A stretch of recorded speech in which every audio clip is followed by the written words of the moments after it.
ఓం గం గణపతియే నమః. ఓం నమః శివాయ. ఓం శ్రీమాత్రే నమః.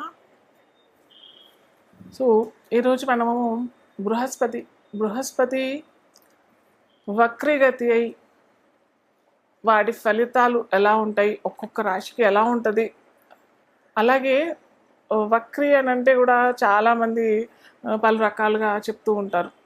వక్రీ అయిపోయాడు కాబట్టి అన్ని రాశులకి ఎఫెక్ట్ ఎలాగే ఉంటుంది అని అంటే అది చాలా పొరపాటు.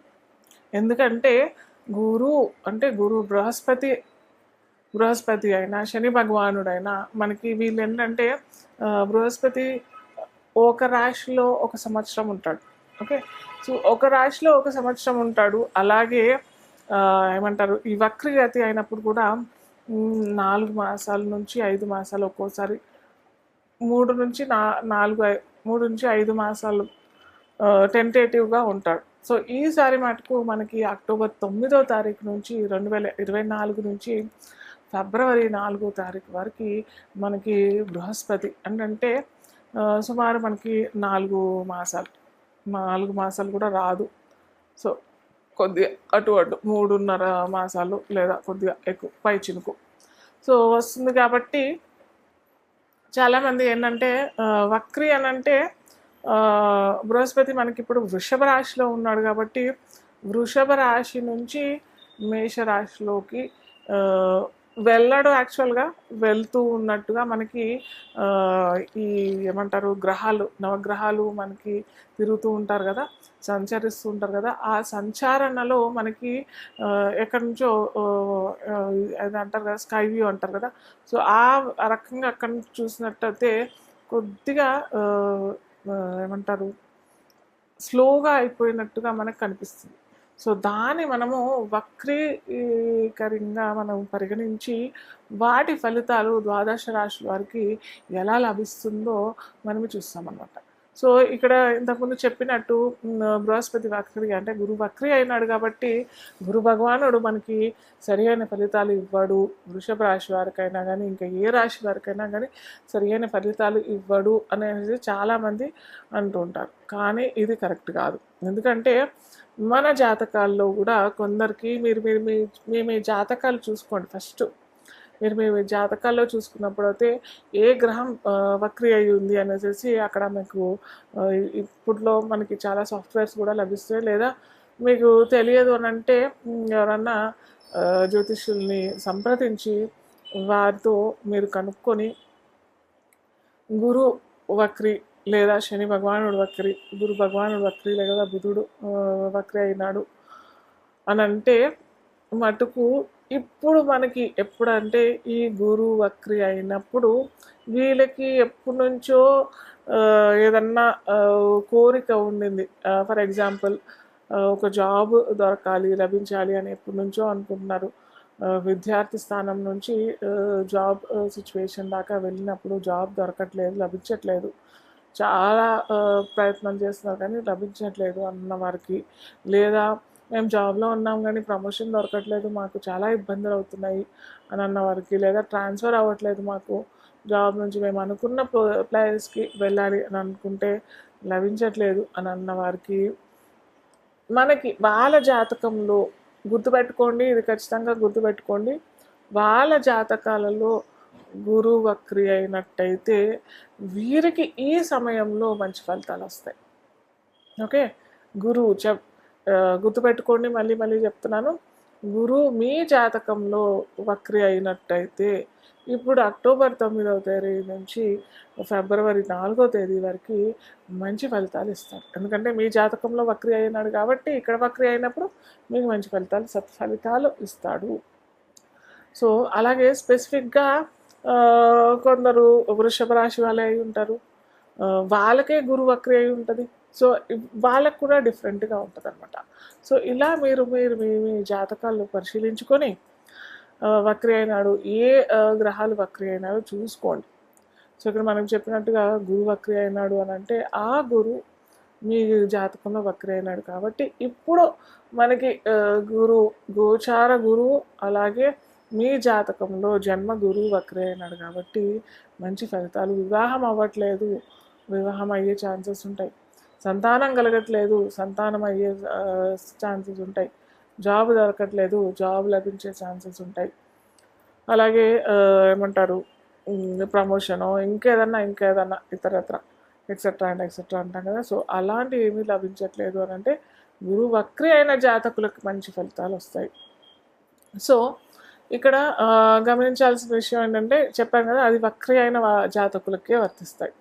సో వక్రి అవ్వలేదు, మాకు స్ట్రైట్గానే నడుస్తుంది అని అన్న వాళ్ళకి వీరికి కొద్దిగా ఇబ్బంది ఏంటంటే, వీరికి ఒకవేళ వృషభ రాశి అయితే ఏమంటారు, వారికి మంచి జరిగే రాశి అని అంటే, ఒక్కొక్క లగ్నాలకి ఒక్కొక్క రాశులకి ఒక్కొక్క రాశులు మిత్ర రాశులు అవుతాయి, ఆ గ్రహాలు మిత్ర గ్రహాలు కూడా అవుతాయి.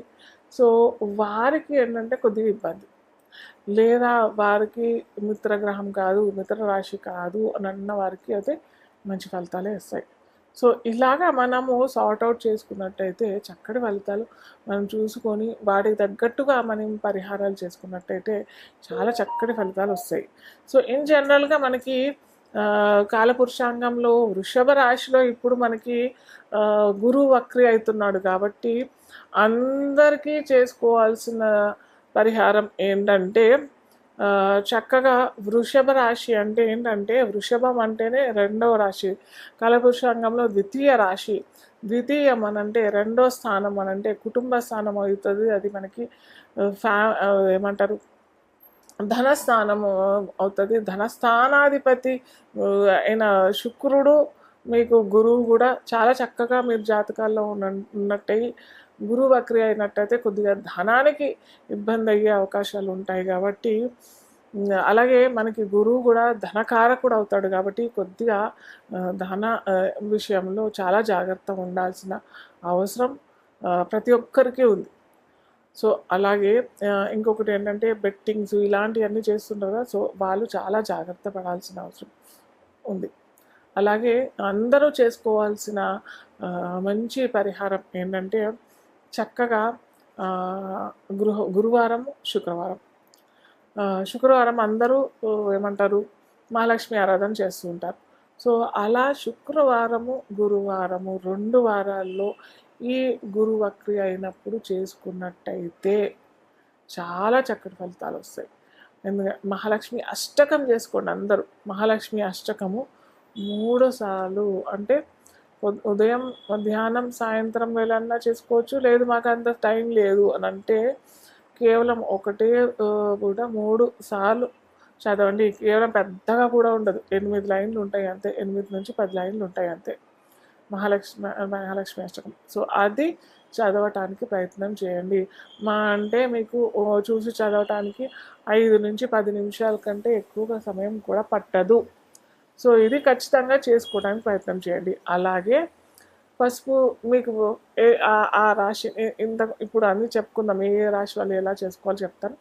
సో ఆ రాశి వాళ్ళు ఆ రంగు వస్త్రాలు కూడా ఇస్తున్నట్టయితే ఒక బ్రాహ్మణుడికి లేదా మీ గురువులకి లేదా ఏమంటారు, మీ ఇంటి దగ్గర దేవాలయం ఉంది అక్కడ ఉండే పూజారికి ఇస్తానంటే కూడా చాలా మంచి ఫలితాలు ఇస్తారు. అలాగే మేము ఇవన్నీ ఏమీ చేయలేమనంటే గోవుకి అరటిపళ్ళు పెట్టండి.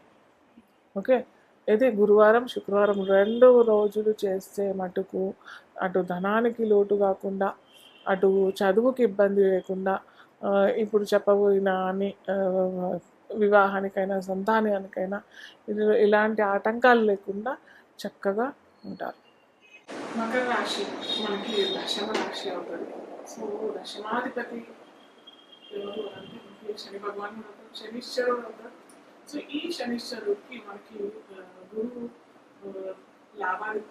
వ్యయాధిపతి అలాగే వృత్తియాధిపతి అవుతారు. సో ఈ వ్యయాధిపతి వృత్తియాధిపతి మనకి ఇప్పుడు గోచారంలో వృషభంలో సంచరిస్తున్నారు.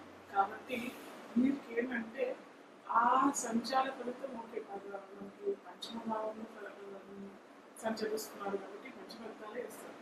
అలాగే పంచమ భావం అని చెప్పినట్టు అయితే 1 పంచమం నవమం ఈ 3 లక్ష్మీ స్థానాలు అవుతాయి. అలాగే కేంద్ర స్థానాలైన 1, 4, 7, 10 విష్ణు స్థానాలు అవుతాయి. కాబట్టి వీరు కూడా మంచి స్థానమే కాబట్టి వీరు కూడా మంచి ఫలితాలే వస్తాయి. ఎందుకంటే అటు గురు సంచార ఫలితాలు బాగానే ఉంటాయి.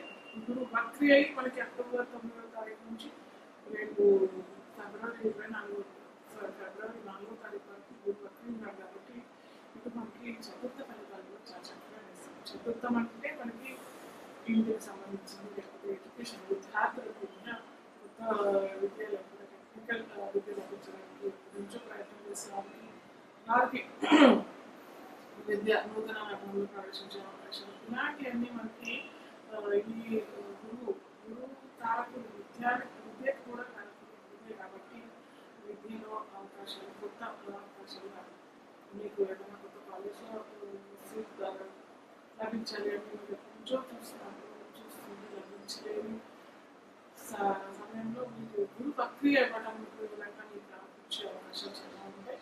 సో ఈ టైంలో లేదా మీరు ఫారిన్ వెళ్ళాలి అనుకుంటున్నాను, సో ఈ టైంలో మీరు ప్రయత్నం చేయాలి, ట్రై చేయడం చాలా మంచిది.